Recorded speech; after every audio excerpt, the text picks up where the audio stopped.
all of a sudden there's business coming in and I'm like, yes, I want that. Yes, I want this. And so it was like, great. Like there's enough to keep me busy. But it had also gotten to the point where like I went over the hump where I felt like I was at a point where I was willing to pay to get some of my time back. Yeah. Because I noticed that it was constantly busy. And then I would be like, oh, once we get past like H1B season, it'll get better. Once we get past like whatever this is, it'll be better. Once, and it never got better. Welcome to More Business, More Life podcast. On this episode, I have Jennifer Chang here, and she is a family immigration attorney.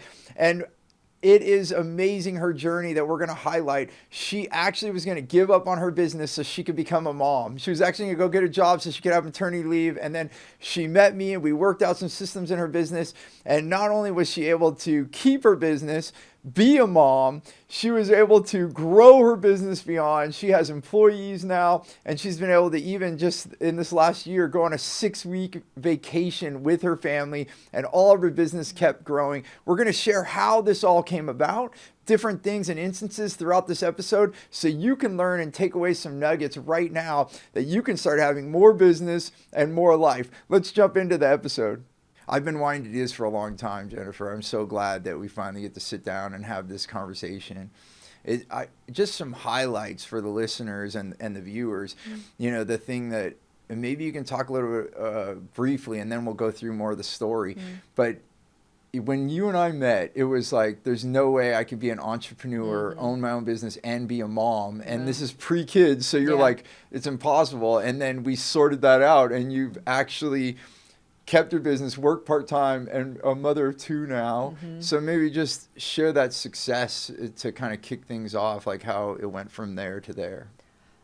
I think a lot of it is like mindset changes. I was in a space where I felt like I had to like accept everything that came in the door, and I was just probably not using my time very wisely.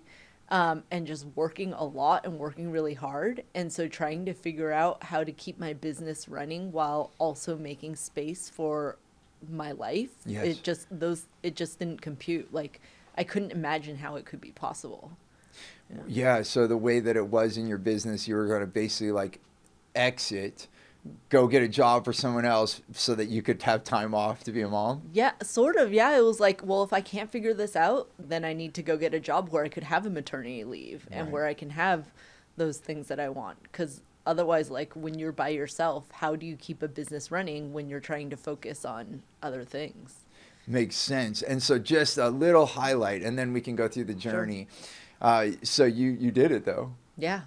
You do. So you've had your business now, and how many years now? Like, so if you're okay, like I know, is your oldest 4 now? He turns 4 in 2 months. Okay. Yeah. So it's pretty close. That's good. And then you have a daughter now too. Yeah. And she's about to be 2. Okay. This month. Yeah. So basically you did it. So you are still a business owner. Business has even grown since I met you, and you're a mother of 2. It's amazing. So before we get into details and go through all that journey, tell us, your business, just maybe share what you do, and then maybe even a little bit why, like, because I know it's so important to you in your heart, why you do what you do. So I'm a family immigration lawyer. So typically I work with newlyweds where one person is a U.S. citizen or a permanent resident and the other spouse is a foreigner. Maybe they're here on a work visa, maybe they're here undocumented, or maybe they're living overseas. And so I help them navigate the constantly changing immigration process so that they can deepen the roots and actually plant the roots here in the United States. So beautiful. And in that, let's go one layer deeper. Sure. You're doing this not just tactically. Yes, you're a lawyer, but you're doing it because you care. So maybe go into like, why did you choose to do this line of work? So I'm someone who has always been like highly motivated by helping other people. And so when I'd gone into law school wanting to help, and like I came out of law school a children's attorney representing foster kids in the foster care system. And when that chapter came to a natural end, I was looking for ways that I can continue to help and serve other people. with the potential to essentially the potential to feed my stomach and my soul, right? And so it just seemed like a great avenue to be able to help people who need the help, continue working with young people, which is my passion, and also give back to a community that had been very instrumental in my life indirectly. My parents are immigrants, and when I was going through that kind of career transition, my mom was telling me how this is like maybe 30 years later. She still looks back on her experience with her immigration attorney and how impactful that was for her and how grateful she was to that person's help. Wow, so many layers in that, in that little answer, but it was so powerful. So from your personal story with your family, and then your mom telling the story and how much it impacted, and then you personally wanting to work with young people, and you get to have that experience, then how does that feel now that you're able to continue to help people in this way? I mean, it's awesome. That's where my joy comes from in my work, is like being able to help them achieve their immigration goals and being able to help them put aside those worries and like to answer their questions, and to be able to essentially calm the nerves through what is a very long and unpredictable process at times.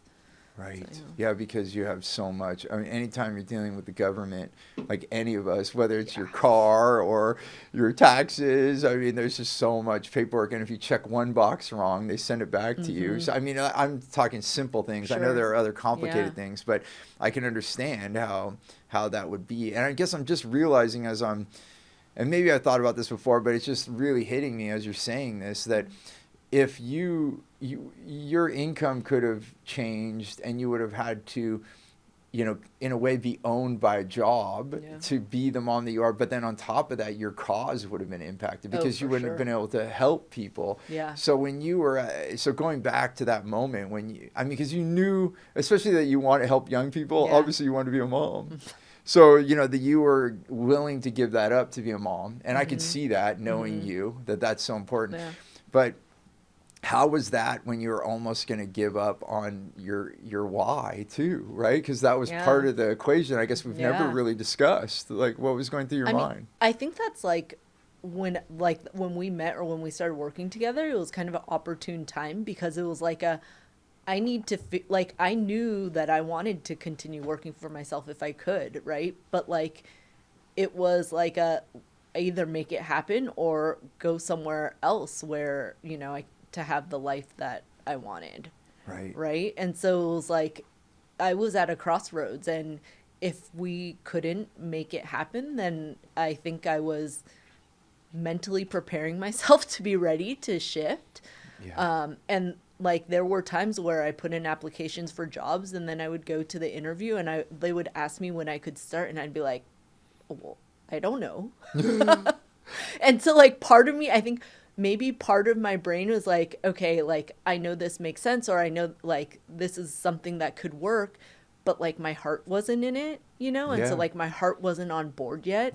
And so I was like fighting the heart and the head, and just maybe keeping my fingers crossed that I could get those things to align. Yeah, so basically you're saying that when you say fingers crossed, hope that it would align, that you would still be able to work in your passion, but for somebody else? Is that what you mean? And then do it? Or I think it was hoping that like I could make the business work. Oh, okay, and make got the and make, I mean, like I had business coming in, I had money coming in, but like, I didn't have a life that could accommodate the other things I wanted, Right. And so it was like I was hoping somehow that all those things would kind of fall into place, and like magically I would make more money and I would have more time, and like all these things would just work out, and I could continue my business. And how long, I don't know if I remember this, but how long were you in business from that point before you met me? Like, I don't know. What year did we meet? I think it was 16. Okay, so I started my business in 2012. Okay. Yeah. So then you were doing this for about 4 years. Yeah. And so maybe talk to me about that. Like when you're saying it wasn't giving you a lifestyle, like, maybe even get in the weeds for everyone listening. Sure. Like you were like working long out. Like tell me about that. What was it like? So I started my business in 2012, partially out of necessity. And so at that point it was like anything that would come in the door immigration related, like, yes, I can handle that, And so by the time I met you, I'd gotten to the point where my days were full. I had business coming in, which was amazing. And that in itself was a huge success because things had ramped up. I'm a very cautious person. I'm not a risk taker. I want to be certain about things. And so I change very slowly. And Okay. so as I'm all of a sudden there's business coming in and I'm like, yes, I want that. Yes, I want this. And so it was like, great. Like there's enough to keep me busy. But it had also gotten to the point where I went over the hump where I felt like I was at a point where I was willing to pay to get some of my time back. Yes.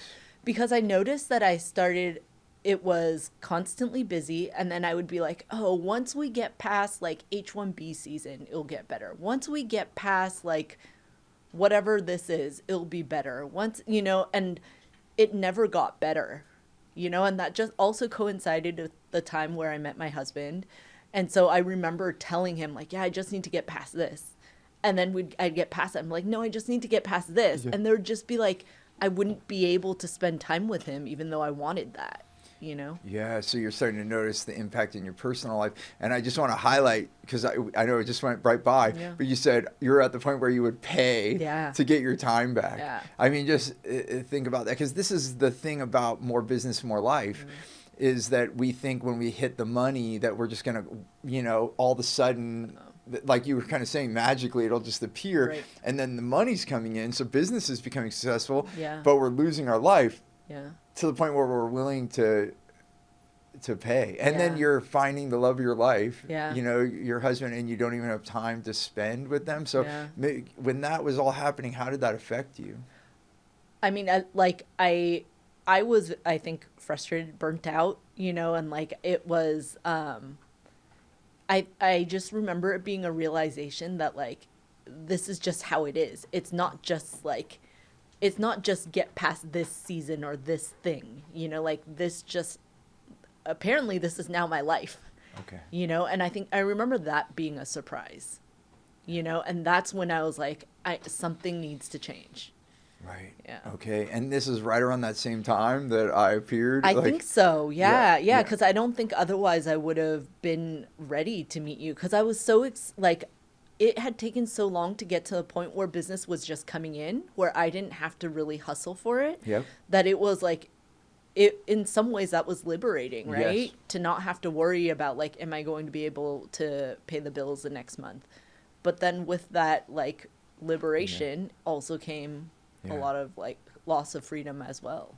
So losing your freedom. And I know this might be slightly repetitive, but just so this goes in, here you are building a business, you're looking for money, you're looking for clients and make it sustainable. You're doing what you love. Let's all remind ourselves that you're doing that.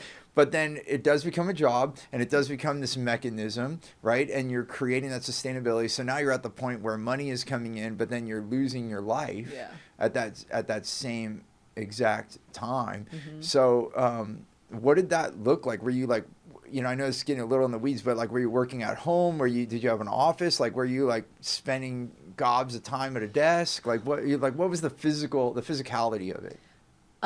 I think I blocked a lot of that out. Let your mind go back if you can, only because it's helpful, because someone else might say, oh, that's where I'm at right now. I don't know. So I did have an office at that time, and I do think that I was spending a lot of time there. I can't remember how much time, but I also would like go home and keep working. Like I remember sitting on the couch and having like papers like all around me, you know, like working on cases. And yeah, I just remember it being late at night, and like that there's just one conversation with my husband that I remember, that it was like I was working, it was late at night, and I was like, yeah, I just need to get past this, and then like I'll have time, and then we can, you know, do whatever it is. And yeah. And then that never came. Yeah. Yeah. And so like that's like month after month, or I think it was a period of several months. Yeah. Yeah, where you're trying to find that end, and, yeah. And then the finish line keeps moving ahead. Right. It's yeah. like an optical illusion. Right. Yeah. So what would you say, just as some markers, you're getting up in the morning and starting, and then you take like a meal break, and then you went back to work at night. Like, I mean, what was, just for everyone listening, like, what was, if there's one more layer deeper, like, what was life like at that period? I really think I blocked a lot of that out of my head. I don't remember.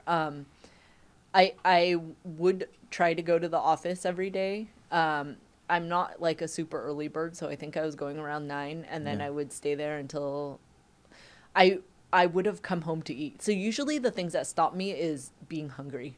Yeah, thankfully. And yeah, exactly. And so, I'd like take my lunch break and then go back to work. And then when I would work until I couldn't handle the hunger anymore.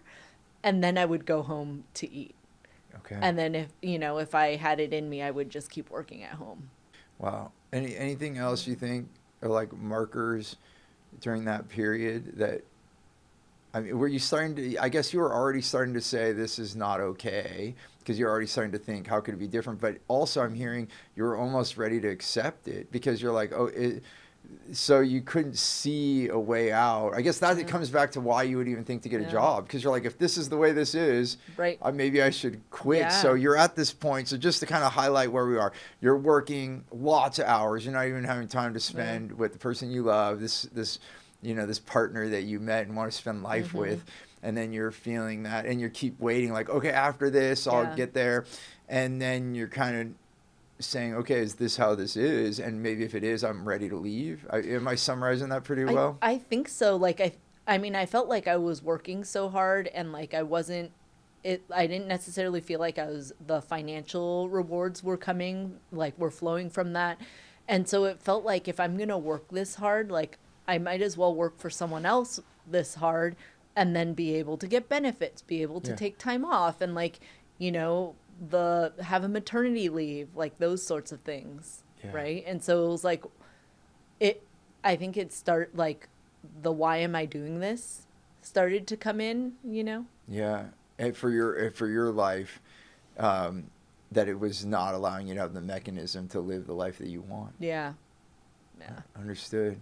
So thank you so much for sharing your heart with and being vulnerable and sharing this. 'Cause, I mean, it is, but so empowering, because how many of us do this? I mean, this is what I find all the time with this show, More Business from Our Life, is that we think it's either or. It's like, okay, I'm going to have this business, but I have to give up my life, or I'll have my life and I have to give up my business. Right. And that's even where you were. But then then even how much more life would you have to give up if you then were owned by a job? I mean, we get like more, like, I guess, framework, because you would get that maternity leave and things like that. But ultimately then it would be shorter, right? Like, in my viewpoint, coming from a place where like, oh, I know that I could design it. And obviously, like, I went through my challenges too, which we won't get into my whole story. People that watch this show, they already know a lot about that. But just in a fast track, I did like 12 years. So you're 4 years, I did for like 12, and couldn't find my way out until I finally got help. It's like you're in a maze and you need a guide, like a GPS. Yeah. And then having that, I spent another, 5 years of big change, maybe 10 years to like become who I am now. So kind of like 2 decades of like, here's how not to do it, here's how to do it, and then merge all that into the lessons. So I can relate to what you're saying. So let's look at this transition, like, almost like a cocoon. I know it's cliche, but you're this caterpillar, the business, and then it's like, okay, am I going to be a butterfly in this thing, or am I going to like give up on that dream? You went into a cocoon with me, really, I guess, in a transformational way. Yeah. But so at that moment, this is all happening. You're at this point where, okay, what am I going to do? And then somehow you show up at an event that I'm speaking at. So maybe like take us to that moment. What was going on? I mean, the event, it was through a networking group, and I saw you speak, and what did you speak about? I think you spoke about the WOW client. Yes. I believe. Yep. And that was like mind blowing for me, because I had been in the place where like, I just need the phone to ring, right? And the phone had finally started ringing, and the idea that I could say no, like, was not even something I had considered. you know? And like it just so resonated with me because there were certain case types or maybe certain clients who I'd been working with that like I knew were taking energy from me and were more difficult than other case types. And it's like like the financial piece of it didn't make sense for the amount that I was losing by being involved with those cases, right? Like amount of energy and like excitement for work and like time and all that stuff. And so I think like that concept just totally shifted or like opened my eyes that things could be a little bit different. Which is what you were looking for. Like, where's that variable? So I can see that. And for those that maybe are just listening for the first time or you haven't heard, so wow clients is something that I found too, because going back to my 12 years of pain, I thought you take every client you can and then you have some ow clients. So I call it wow and ow, as you already know, Jennifer. But this wow and ow, because we think we have to take all of it, like you're saying, even though it's not. We can build our business by design. And when we work with the owl, the owl over here, let's call the owl over here, then we start draining our life, our business, hours of time. It tends to take longer and emotionally we get drained. Yeah. And then when you're working with wow, like those amazing clients, then you have more energy. And that's what I think a lot of people, when they start listening to More Business, More Life, they think it's all about time, which time is important. We want time for family. We want time to travel. But if we have no energy, all that time is worthless. So wow clients is one of my go-to. It changes every business I've been a part of. So I won't even work with a company if they won't take this concept in, because it really is like pollution in your business and you already felt it. So now bringing wow clients, so you're choosing only the wow. Like, what was that like for you at first? Like, was it immediate or did you get scared of it? Because it is a big change. I think I got scared a lot. I mean, there were some that it was easier or like more clear, right? Like, I don't have a lot of experience in this case type. Let me refer you to someone who has more experience in it, you know? And so I started to strengthen some of my referral relationships through that, which was great. And that also built my resources, right? As a solo attorney, having colleagues who I can like bounce ideas off of and call when, you know, we need help, that is amazing. And so that kind of had a dual impact in that sense. And I distinctly remember one client who I can't remember why, but like I knew that they would not be a good fit to work with me. It might have been like the technology piece or maybe it was a language barrier, but he was so insistent on working with me because his friend had worked with me and had a good experience. And I remember like in that moment, that part of me wanted to say yes, because that's just, you know, like I want to help people. Like someone wants to pay me to do something that I can do. Like my natural tendency is just to say, yeah, I'll do that. But I had you in my ear saying like, this is going to be an owl client. And I remember doubling down and telling him like, you know, the reason why your friend is recommending me is because one of the things I do to care for my clients is to give them honest feedback and like to make decisions that benefit them, even when I know it's not going to help me.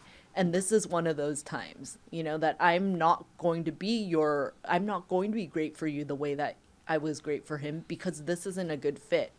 And I just remember that for me being a very powerful moment that, oh my God, I turned it away and like, that's something I could have done. And I know that would have been like a resource heavy case just because of the circumstances. Right. You know? And so, yeah, I think that was really a really like transformative or like impactful time. I don't think that was the first time, but that was like, I know it's taken root, you know? Yeah. And, you know, just to highlight that, because I always say, and, you know, I've said this to you before, I have these concepts, these systems, these procedures that make business simpler so that we can have the life we want at the same time.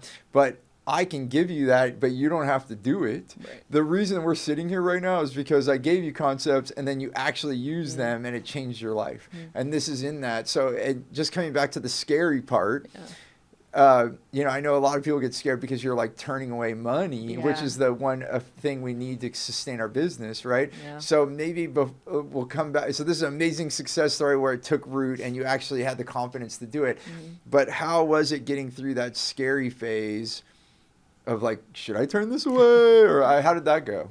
So I think I held on to a lot of case types for a long time that I probably shouldn't have, and it was rooted in the scariness. I started out by introducing myself as a family immigration lawyer. So that actually took me a really long time to actually commit to, because I did do work visas and I still do a little bit. But those cases like don't bring me joy the same way that the family immigration does. Largely because I'm working with companies and like I'm not able to do the counseling and build the personal relationships with the immigrants that really, like, those are the things that really fill my cup, right? Is being able to connect with people in that way. And so for a long time, I knew that wasn't a great fit for me, but it was so hard to stop that flow because it was coming and it had taken a while for me to figure out how to turn it on.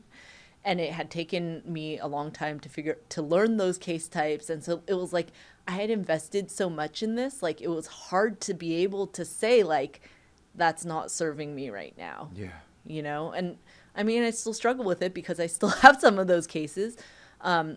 But those cases that I've kept are my WOW clients, at least. So those are companies that I've built long relationships with that I want to continue to support, Yeah.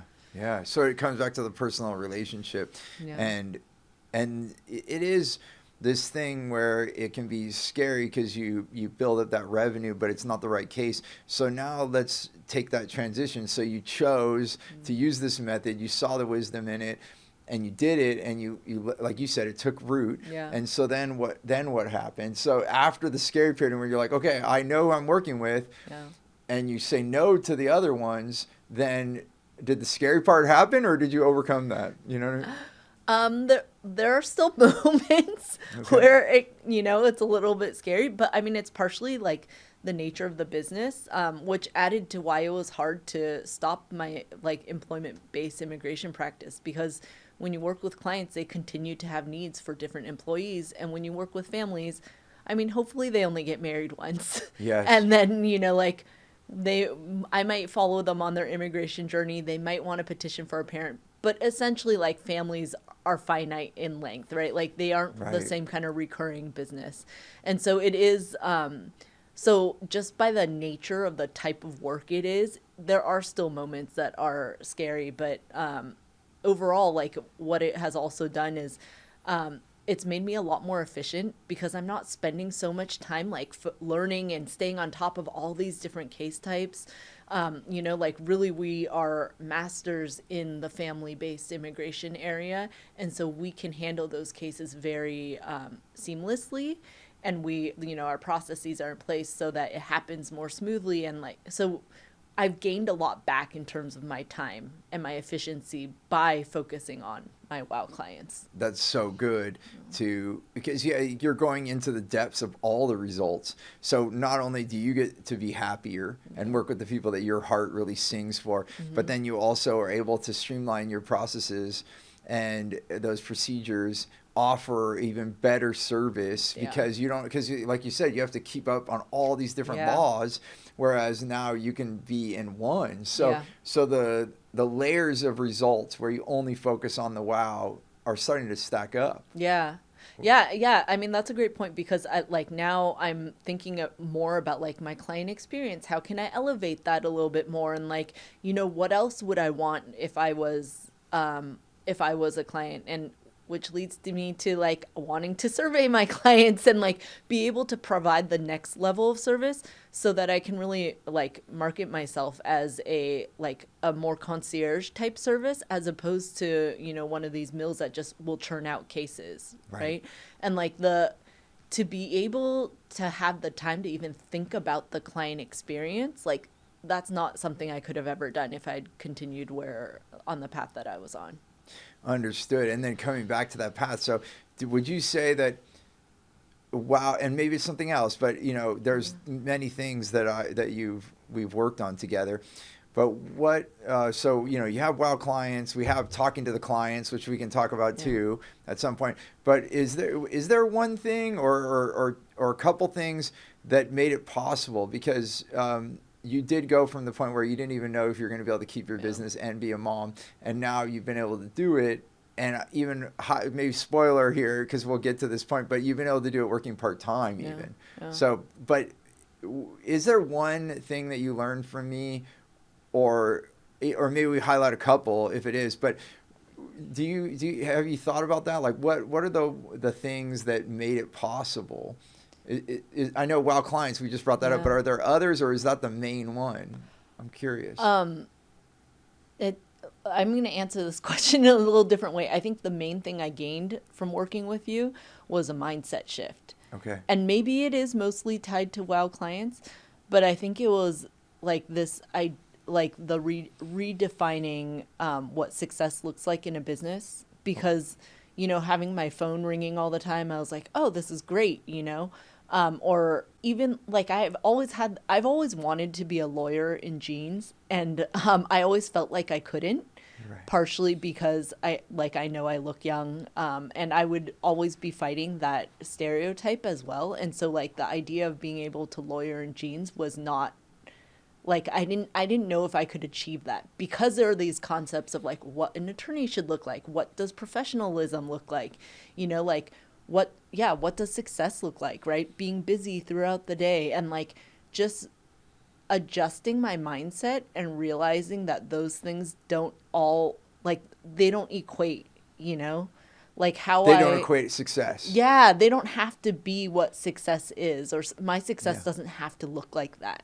And I remember, my husband, when we met, was also working a job that traveled a lot. And so I would like come with him on some of his trips. And this is after I was working with you. And he had a Southwest Companion Pass, and I would go with him on like a business trip every month.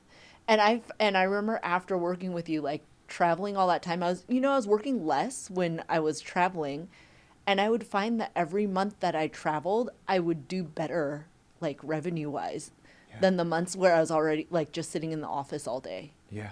And so it was like this idea of just kind of flipping the script and like reminding myself that it doesn't have to be that way. That was like the biggest takeaway, or the biggest gain. And I've shared this with you before, that I would often have moments where I'm like, what would Steve do? And I would like hear your voice, like kind of showing me that there was another way, and that there was another path forward.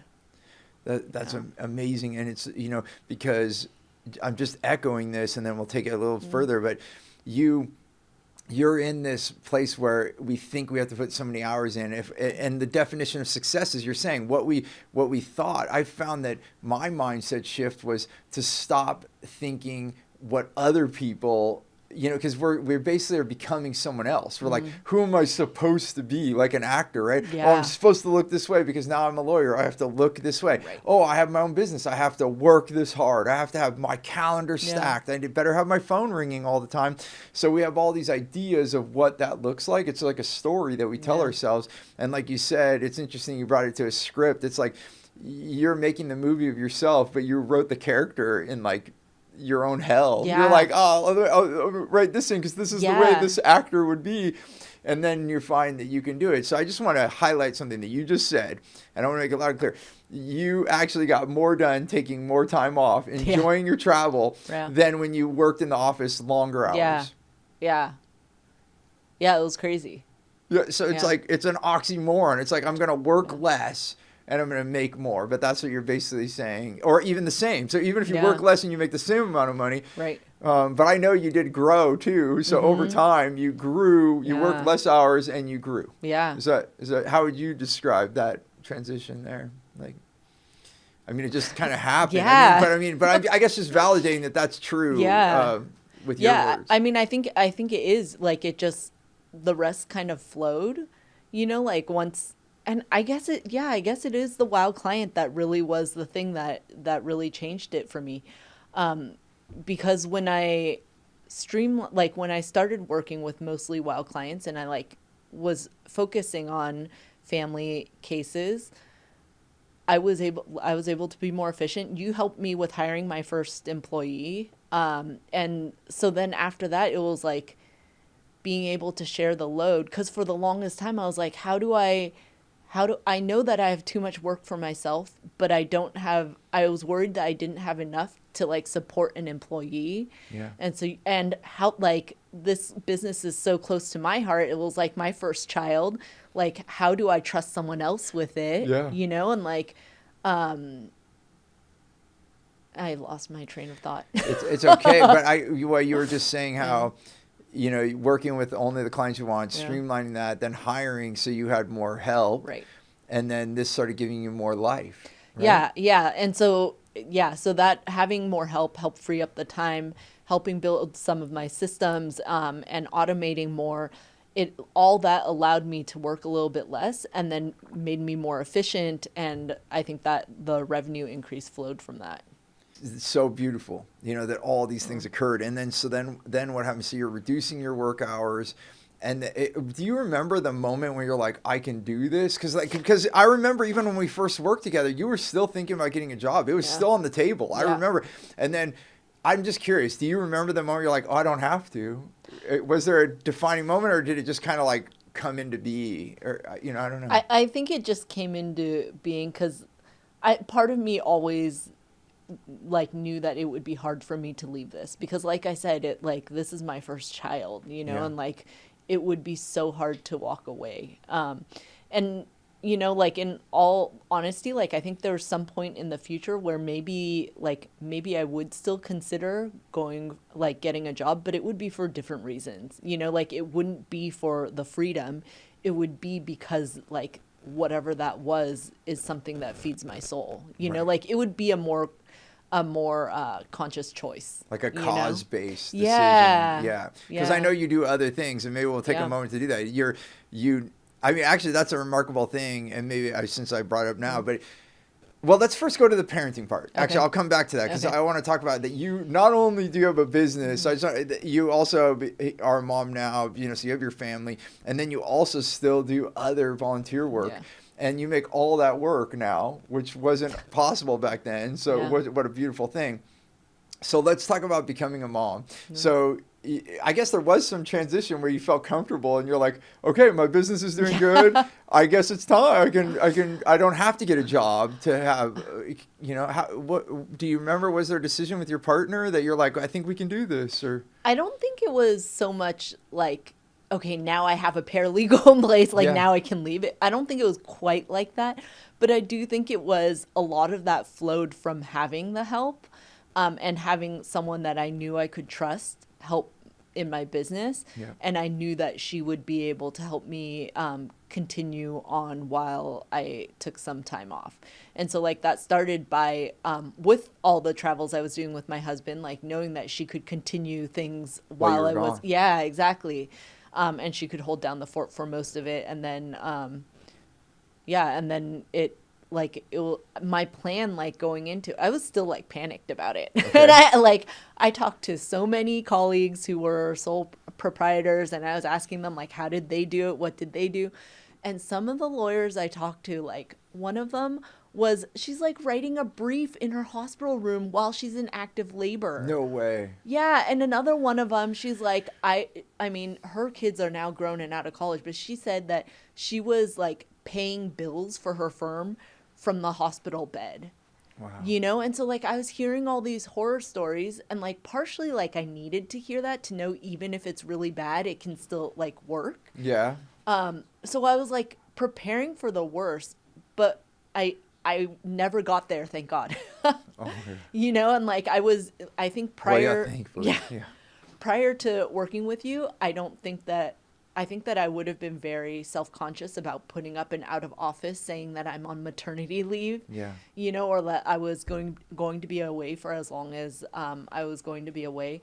And then I kind of readjusted that. I'm like, you know what? If they're not okay with that, then they're not my WOW client. Which goes back to the wow client. Yeah. You're choosing, the whole concept that you get to choose, right? Yeah. That's, I think, because again, this does come back to freedom. We think when we have a job or when we have a company that we give up our freedom to help someone else. But that goes back to the concept of win-win. Mm-hmm. I think we overuse, like a lot of people in modern society, win-win means that the client is winning and it doesn't mean you're winning, but that's not the concept of win-win, because that's a win-lose. And then if you keep losing, then you don't exist anymore. Like then your business fails, you get stressed out, maybe you have a health issue because you're so stressed, so win-win is so important. And that's kind of just adding that layer of why wow client is so important, because when you're working with a client, they're winning and you're winning. That's essentially it. And how many business owners I know, they're losing so their client can win. Yeah. And that's what we're talking about. Like typing up something while you're at the hospital, like how is that winning? Yeah. Yeah, I mean, it's crazy, like, what people have gone through. And I am just so grateful that I didn't have to do that. Yeah. I was able to I believe I took a full month off for each of my kids. And then after that month off, I was pretty much working like part-time or, checking in when I needed to. And I did that. And both our kids stayed at home with us until they were about 10 months old. Okay. And so again, like was working like part-time until that point. And so like, I think being able to work part-time for 10 months is not even something that I would have imagined being possible. Yeah. Like not even worrying about money, but just like, can I bring my business back to life after that? Yeah. It's like, is this going to be like the nail in the coffin for everything to like slow down that much? Right. So yeah, you got to basically have 10 months. You're working part-time, so you're keeping it going. So was there even a getting it back and going? Like it almost sounds like you just were able to keep it going. There wasn't a real dramatic stop. No, there wasn't a real dramatic stop. But then like when I was like mentally ready, I certainly was able to ramp up a lot, right? And so I felt the impact of that, which was, I mean, it was great to be able to be in control. And I think a faucet. Yeah. You're turning the water up and down how much flow you wanted. You were able to do that. And a large part of like what gave me confidence that I could essentially be part-time for so long was also learning about 10-minute calls and learning that there was something I could proactively do to turn that faucet back on if I needed to. Right. So so you bring up another, did I cut you off? Well, I was just going to say that prior to learning about 10-minute calls, like I didn't actually think, or I didn't know that any of that was in my control. And so like the idea that I had some control of that faucet and like I could turn it back on when I needed to, that was very liberating. And that allowed me the like mental space to be able to go do what I needed.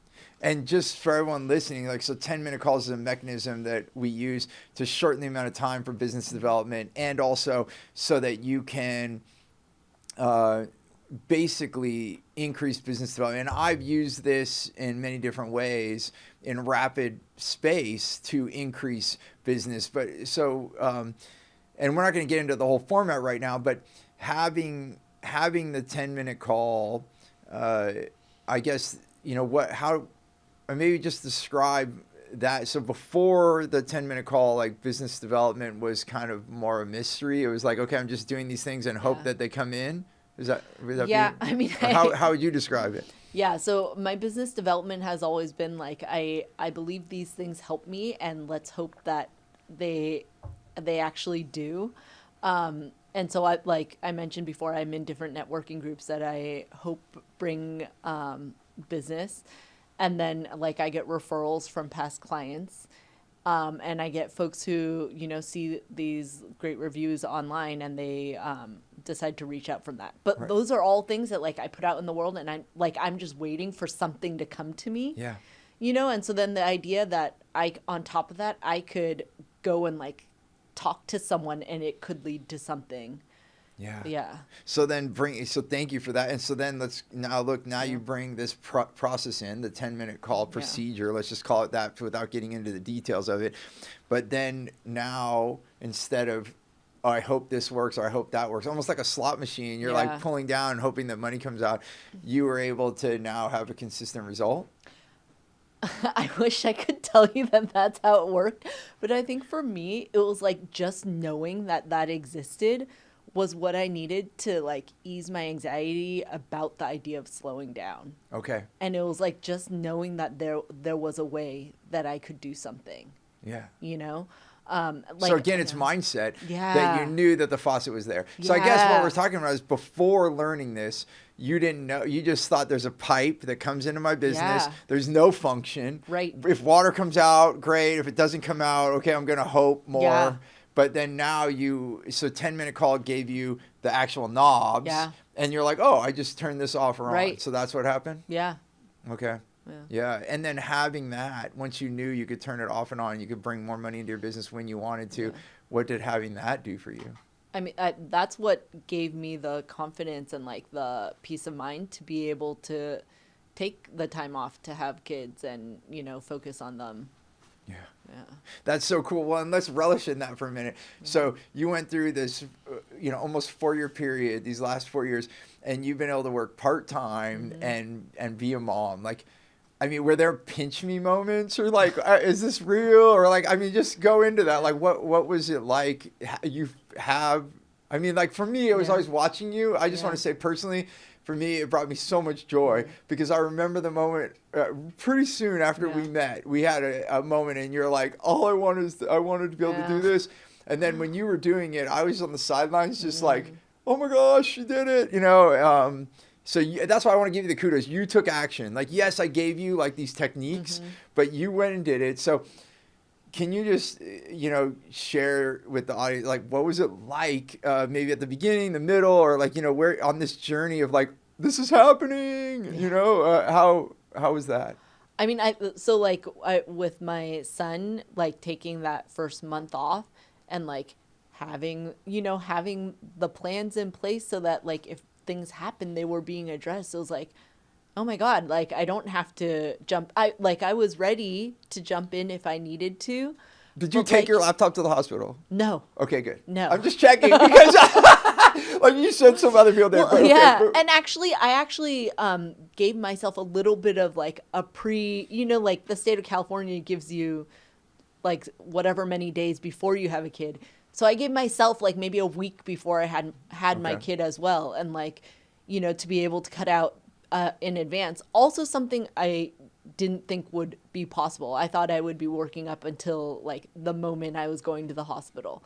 But then like being in like, I remember that there was something that my friend who was covering for me, she's an attorney who was like my coverage attorney during that time.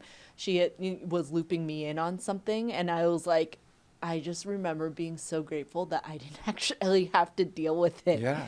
It was like, if I needed to, I could, but like, I am not in like the mental space. Like, I don't want to stop what I'm doing to go do that. And, she had offered like, I had said like, I just need a month. She's like, if you need more, like I can do it for longer. And it was like, I remember beforehand, I'm like, no, I can't afford to do it for longer. And like in the moment, it was like, yeah, I don't want to go back to work right now. Like being able to like say that and like go with where I was in that moment. Like it was such a gift. That's so beautiful. Yeah. And then, having that, so knowing that you had help, you had a staff member, you were able to take that time off, even time before. What was that experience like for you and your family to be able to have that? I mean, it was everything, right? Because I think like knowing those things could happen is what like part of what like helped pave the path for it happening. Yeah. Right. Yeah, it's so beautiful. And then, so thank you for sharing this with us. And so then going through this now, this 4-year period, and I think you're saying you've been averaging maybe like 20 hours. I know maybe now you've done a little bit more now that the kids are starting school and different things, but for the most part during that period, you were kind of doing about 20 hours a week. Is that right? I think on and off, like at different periods, when the kids were home, I was doing like 20 hours. And then I think, whatever life circumstances, things have led to over time, me needing to prioritize and to like have more things off. Well, I've had to delegate more, Okay. basically, or I've been able to delegate more. And in delegating more, now it's like, oh, so she can handle that? Why am I doing it? Yeah. You know? Yeah. And I think initially there was a lot of guilt when it's like, well, I could do it. Like, why am I asking her to do it? She already has stuff she needs to do. And like realizing that that's not how this works. Like Yeah. if I need to free up time, even if it's just to have like the mental space to take a deep breath, to like think about like my client experience or whatever it is, think about what else I want to change. Yeah. Like that's a valid reason to delegate. Yes. You know? And so yeah, it's so now like I think my average these days is about 20 hours of like casework stuff, Yes. and I spend the rest of the time sitting around and thinking, I guess. Yes, Yeah, which or is doing really other important. things. Let's not underestimate that. So even this is quite a highlight. So we're stacking stuff up here. So you're working with the wow clients that you want to work with. You're able to do it in a reduction of time with all the procedures. You're able to have a family take time off. You're able to have a team so they can take on this. And then even now you're creating an even better experience. And this is what I think a lot of entrepreneurs miss. So that's why I'm highlighting this. You're working all the time and we think that, oh, I'm building my business, so I have to be active with client work or whatever the procedure is. You have to be in it.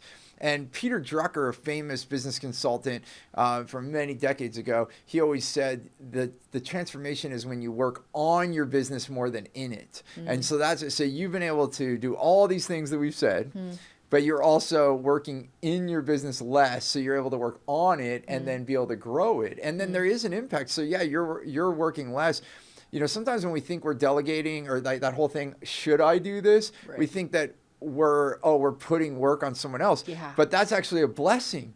You're actually giving income. You're giving a job to someone else. You're creating a livelihood for another human being, and more than one in some cases, right? Like as you've grown your business. So I'm only taking a moment to highlight that because I think we undervalue that time off, that the thinking you're talking about is very valuable. Yeah. Right. And I know from our conversations, and I don't know if we want to bring it up, and we don't have to share any of the proprietary stuff, but then you're in this mode. We've talked in this last year that you're creating things to improve your industry. Right. I mean, and I know they're not there yet, but now you could revolutionize and you can make things more efficient for attorneys in your whole industry. That wouldn't have come if you were working crazy hours. Yeah. You know? Yeah. Totally. I mean, so I guess with all of that, you know, going back to this 4-year period, and we just stacked all that up. Can you share from your words, like, what is that experience like? Because I think we're like above the clouds. Like we hit the threshold of what you wanted. You're like, I want to be a mom and I want to be able to keep my business going. Check the box. Like in a way we could check that box. But now you're going above and beyond that. You're creating better experience for your clients. You're creating industry changes potentially. What's that like, or in your words, or am I describing this? But like, I'm just sharing what I'm seeing and what you're saying, you know, so what is it like having all of this? Like, I'm just so grateful. And I mean, I feel I just had a conversation yesterday with one of my colleagues who, you know, was saying like, oh, can you imagine, like, I was just sharing that there's other stuff going on in life and like that has been distracting me from moving the needle forward on my business. And like, you know, she made a comment like, can you imagine when we can get to a point where we can do those things and not worry about the business? And my response to her is like, I feel like I'm kind of there. Because, like, I can't imagine, you know, 5-6 years ago being able to take time to deal with family things or whatever else is going on in my life and, like, know that my business is fine. Yeah. You know, like, things are fine. All those, like, my cases are moving forward. Like, all that, the work is being done. And I can still address the other things going on in my life. Yeah. You know? And so, like, yeah, to be able to do that, it's like, this is great. And like, I have to remind myself, because I think as a culture, we tend to constantly strive for strive for more, strive for better. And like, I have to remind myself that like, I'm super grateful for where I am now, because this is already so much more and so much better than where I was when I started. Right. And it was more than I could have dreamed of at that point as well. So you're beyond your dreams. Yeah. And like to the point where now I'm like sitting here and going like, what do I want next? I don't know. Like what more is there to want, right?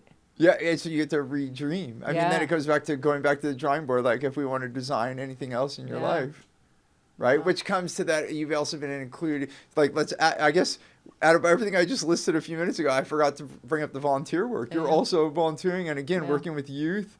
And so Yeah. you do that every year? Yeah. Yeah, so I'm the camp director and chair of a leadership camp for high school students.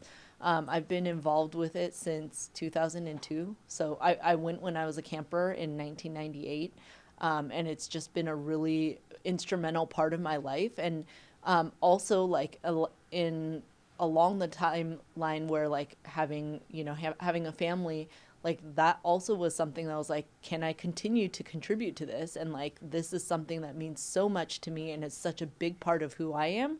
Like that, the idea of having to lose it was like, brought me to tears, Right. And so like now being at a point where like I'm more efficient in my business and still able to continue with my camp, it's been like, it's amazing, right? It's so beautiful. So beautiful. I mean, it's all so much stacking up. I mean, like, how would, in your words, because I know I was like making that list right now in my head, but I'm taking it from your words right now. But how, in your words, would you say, like, if you were to summarize all these results, like, how would you describe, like, from where you were to where you are now, like, in your words, like, what does that look like for you to say out loud and to share with the audience, like, that.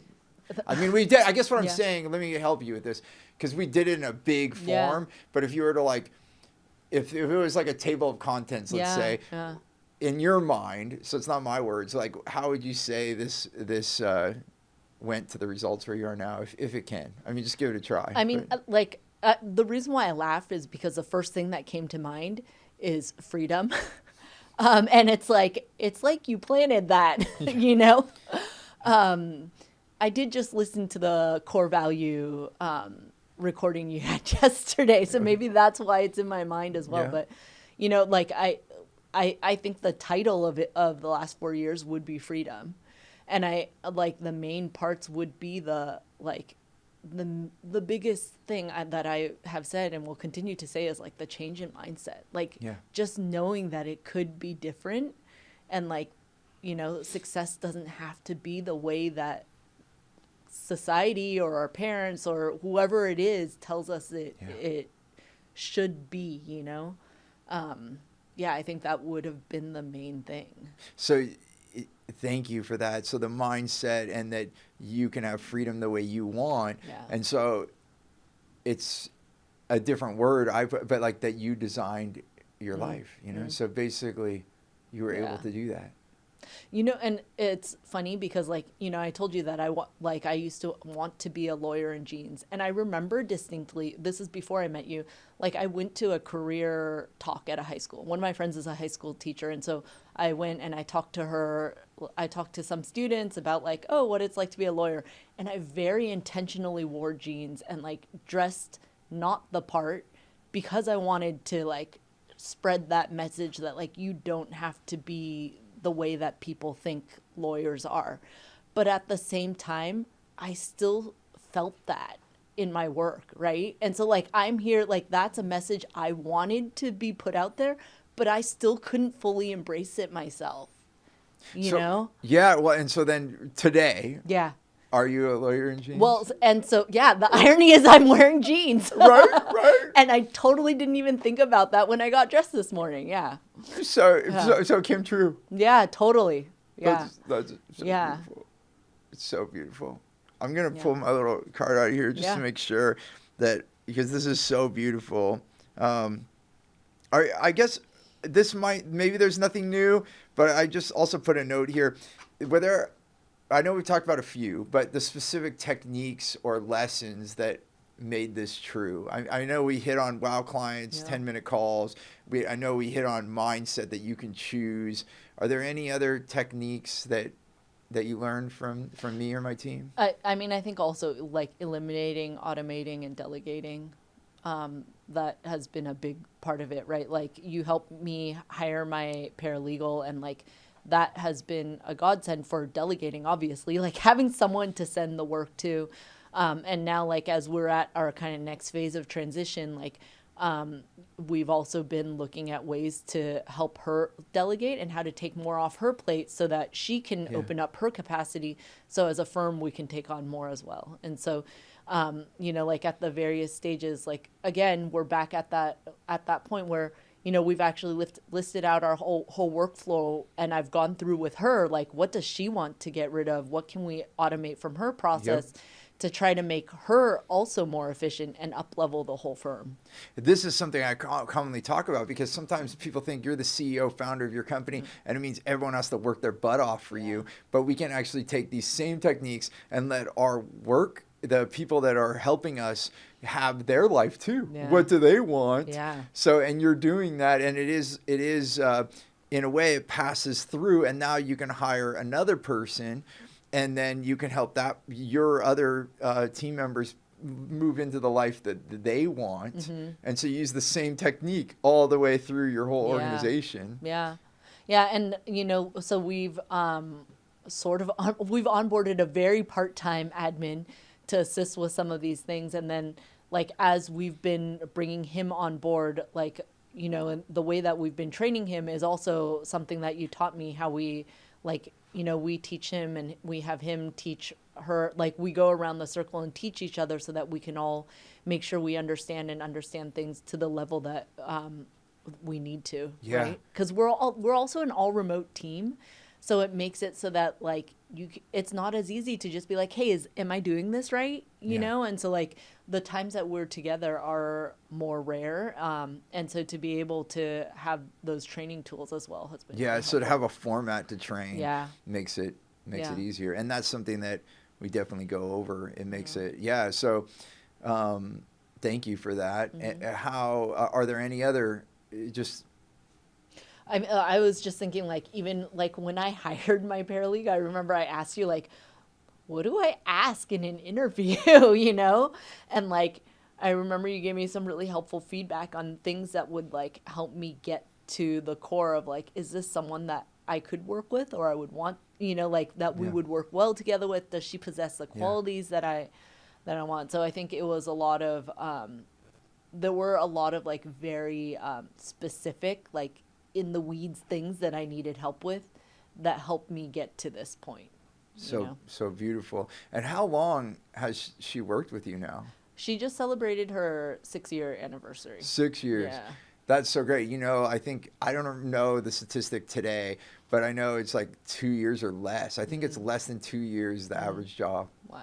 So you've already tripled that. And that's the thing, when you hire someone that's right, the retention is so important. Yeah. It is so costly to have turnover. And with these methods that we're talking about here, you can actually, recruit, train, and retain, I always like to say. Mm-hmm. And you've been able to do that. Mm-hmm. Yeah.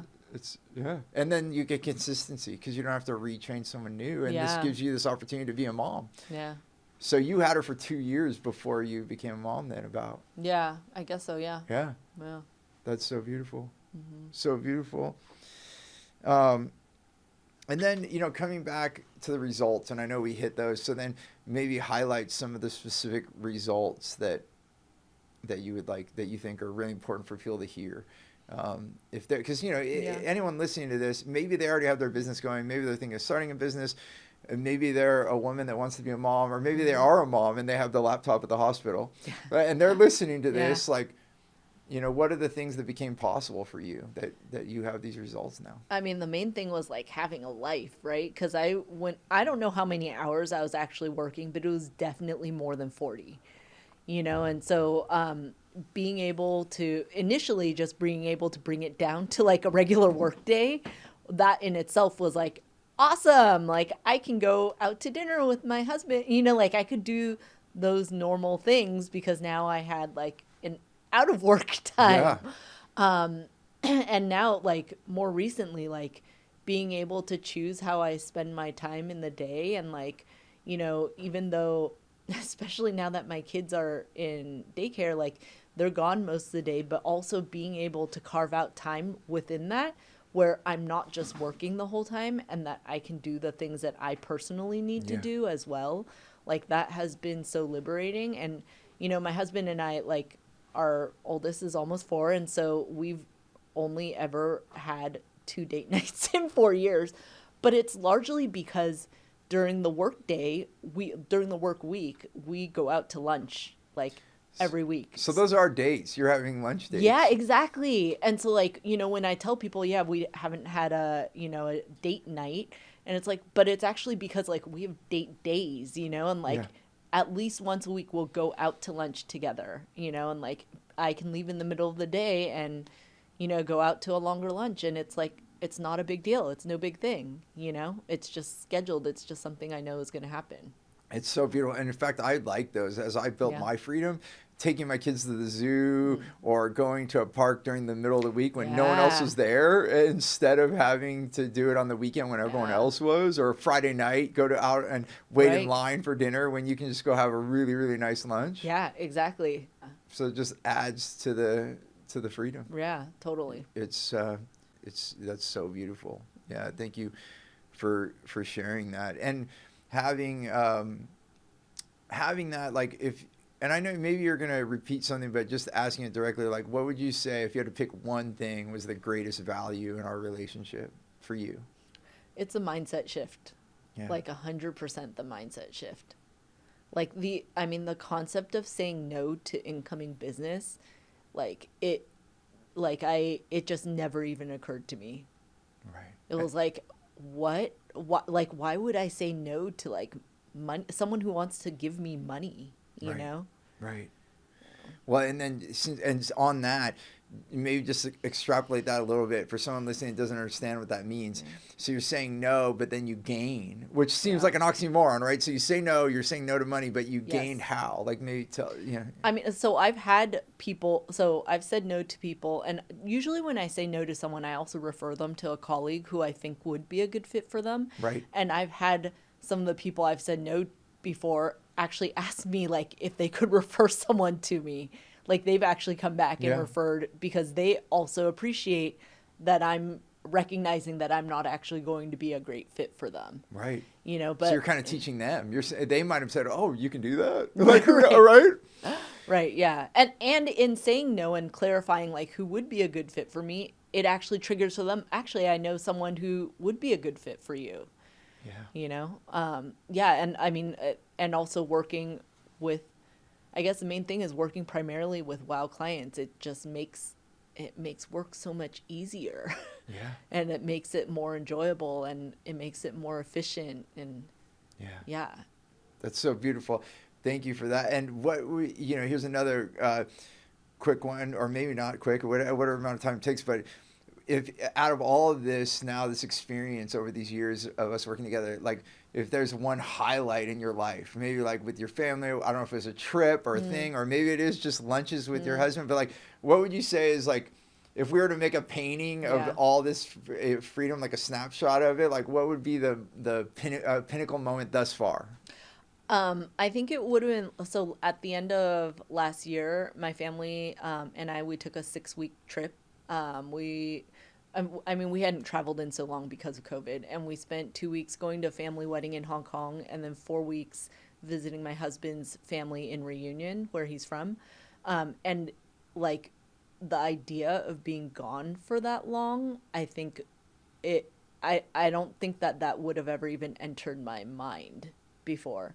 And, like, to be able to be gone, and, like, I worked while we were in Reunion, I worked part-time while we were there. Like, I was working, they're 12 hours ahead. So I was working, like, 8 p.m. to midnight or something, something like that. But, like, during the days, I'm, like, basically on a beach island vacation. We're going to, like, the beach in the morning. We're taking the kids out playing. That we're spending time with family. And, like, I remember being on that trip and thinking, like, this is okay. Like, I can do this. This is okay to do. And thinking about your stories about taking your family around the world with you and being able to have that freedom. And, like, I think prior to working with you, I think I would have needed convincing that's like professional and acceptable. Yeah. To actually go and do that. So would you say, thank you for that. So would you say part of the mindset shift was permission? Giving Yeah. yourself permission? Yes. I think so. Yeah. Through these techniques, you know, so it's like stacking up all these techniques that we've talked Mm-hmm. over this course of this conversation. You then were able to give yourself permission to go on a 6-week vacation, Yeah. be with your family, work part-time. Because even if you do work 8 to midnight, you're doing 4 hours. Yeah. I know you've heard my stories where I remember one trip I was like, everyone works 5 days and takes 2 days off. So I'm going to work 2 days Yeah. and then take 5 days off wherever I was in the world with my family. And I did it. And Yeah. like, you know, I think that's the whole thing. It's like you have to first come up with a concept and then you have to find the way to work it in. And that's Right. where these procedures work. But then, yeah, so through this, because that's how I was going to extrapolate. Mindset is such a big word. If you were to go down deeper, like, what do you mean by the mindset shift being the biggest thing? I think I had very specific ideas of what it meant to be professional. You know, even the idea of like being able to put up an out of office saying like I'm working in a different time zone, or you know, I'm working these hours, or you know, I'm gone for this amount of time. Like I think I would have always, I was nervous about even saying like, oh, I won't check your message until I'm back. You know, but I mean, really, in like the type of work I do, there are actually very few actual emergencies. So there are very few situations that can't wait a week, you know, Yeah. a week or 2 weeks, right? Yeah. And so understanding that like it's okay to not be constantly available, and like no, it's okay. Actually, that's another one, is like the drawing of boundaries Yeah. with my clients, and like it's okay to tell them I'm only available during business hours. Yeah. And to not respond at night, and like not constantly be attached to my phone. Yes. And so it's like it was reimagining a lot of those things, because in my mind what it meant to like provide good service, to be professional, is to be responsive to all those things in the moment, you know? But In the moment is the key word, Yeah. because you are responsive. I always say Yeah. that you are responsive. So this goes back. This is the concept that to be a good steward, I have to be available constantly. Yeah. But then there's a sacrifice in that that's huge. And it's Yes. not just you. The client also suffers. Mm-hmm. Because when you suffer, you're not giving as good of a service. Yeah. I believe, and all my experience in 30 years now, being more than 30 years being an entrepreneur, your organization, everyone working with it, would have deteriorated because you would have wore it down. It's like not Yeah. keeping upkeep. It's like not taking an oil change on your car Yeah. or whatever it is. So, you know, we think, this going back to this permission, that if I give myself permission to take time off, that I'm hurting the client. Yeah. When in fact, it's the opposite. By you having those boundaries, not working for a period of time so you can actually recover. Yeah. So you can actually live a life, you show up better. And let's remind everyone listening, like if you didn't listen to the beginning of this episode, go back, because you've actually provided more.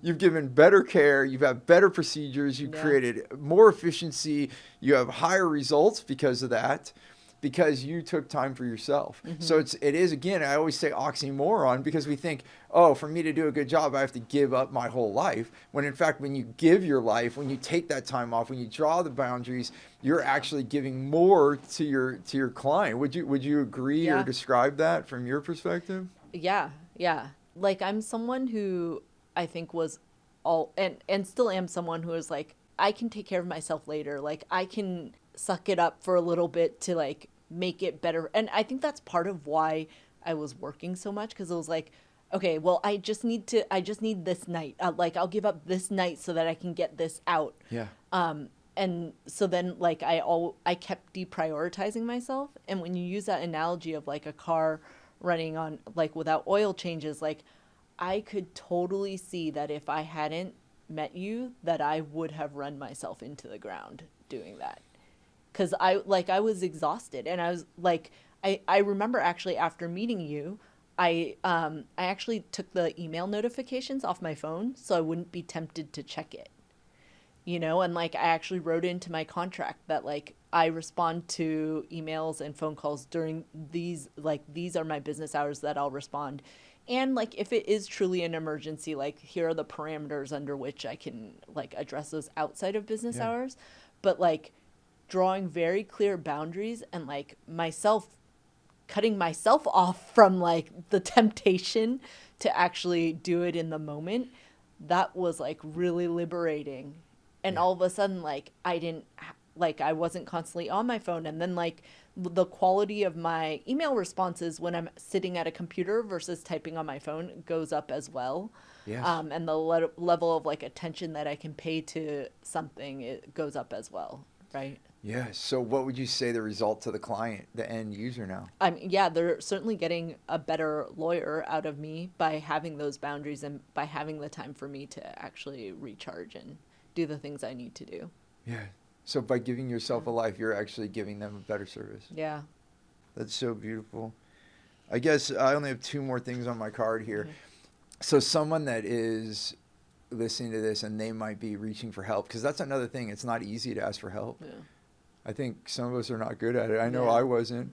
But the fact that you did reach out for help with me, get some of these parameters, change your life, and have the freedom that you have. If someone's listening to this right now and they're maybe relating to what your story is, and they're thinking, maybe I should get help, like what would you recommend to someone like that? Like if you I guess go back to Talk you. to myself. Yeah. Yeah. Let's do it that way. Yeah. So if you went back, either just before meeting me or right at the Right. time you met me, and you could give yourself advice, what would you say? Just do it.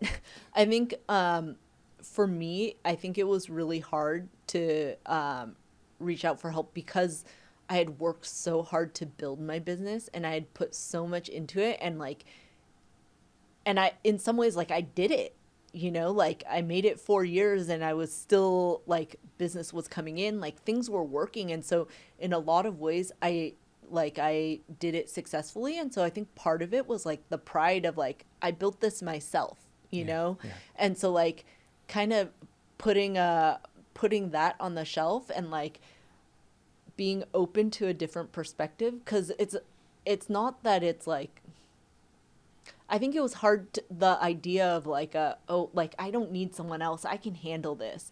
And yeah, I think in the end, like I may have still stuck it out. I don't think my quality of life would have been as good as it is now. I don't think my business would be where it is now. But I think it was like, I would tell myself just to be open to hearing different perspectives, because it's not like just because you work with someone or you hire someone that you have to do that, right? Like you do the things and you integrate the things that work for you and that resonate with you. And your business. But it's just the idea of being able to crowdsource and like discuss with other people who have been there, who have had successful businesses, who have just a different way of thinking, what else things could be like. Like I do that with my colleagues on cases, like, what do you think? What would you do? And people give me ideas that I don't like and I don't take, and that's okay. But like sometimes there's a nugget that leads me down a different path that I wouldn't have thought of on my own. Yeah. And so I think in working with you, like that nugget was like this huge other world that I didn't even know existed. And so while I say that like I may have still been in business, my life would not be anywhere near what it is now. Because it is just like it was a parallel universe that I didn't know existed, so I didn't even know to look for it. Yeah. Yeah. And so I would encourage myself just to be open to hearing and learning about a different perspective. Yeah. It's that saying, you don't know what you don't know. Yeah. Yeah. It just occurred to me while you were saying that. I'm going to do just some very specific questions I think would be very useful for us. Sure. And thank you for so how would you, more business, more life, maybe even say those words, like what does that mean to you? Like knowing the program that you've been through with me, how would you describe more business, more life and what it meant to you?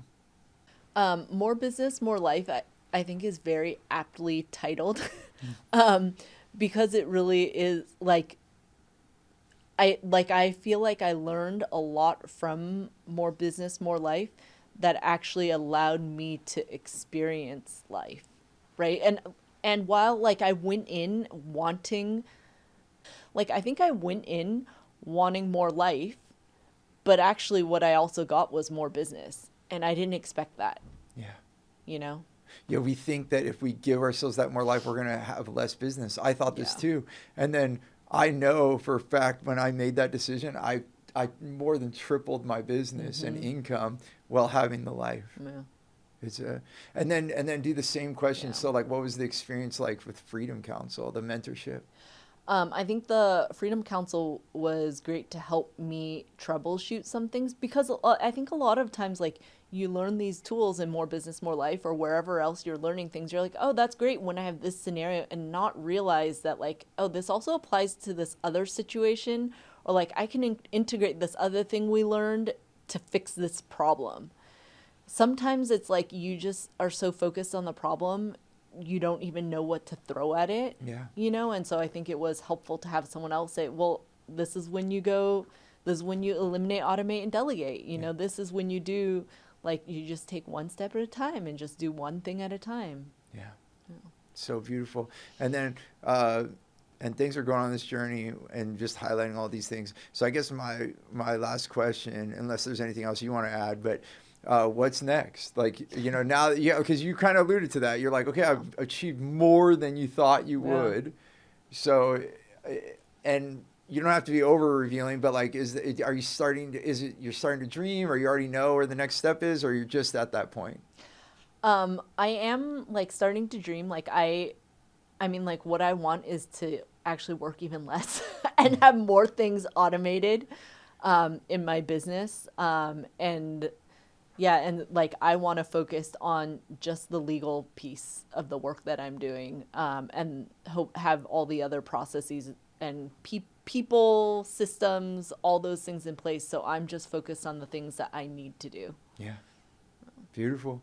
And that's already somewhat on its way. You're already working on that.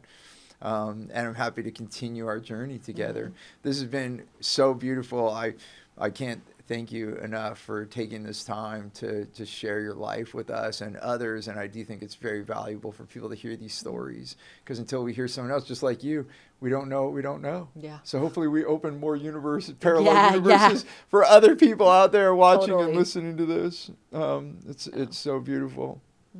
And thank you for watching or listening, however you're consuming this content. I just want to thank you for doing that. And if you are watching this and you're on our newsletter and you got this, then you can hit reply and let us know what was the greatest value that you got from this episode. We do read that stuff and we do reply. And if you're not on our newsletter, all you have to do is text WOW to 72,000. So 72000, text WOW. It'll prompt you to join our newsletter. It's free. And then you get awesome content like this. And then you can interact with us, because as Jennifer knows, we love to help people. And that's why we do this. That's why we do this show. So thanks again for tuning in. Until our next episode, choose gratitude and create freedom. Thank you for being with us. Thanks for listening to the More Business, More Life podcast. I hope you got value. And if you did, we have so many more things for you at stevenapolitan.com. You'll be able to connect with us on social media. We are active. You can ask us questions. I look forward to having you on the next show. Until then, remember, choose gratitude and create freedom.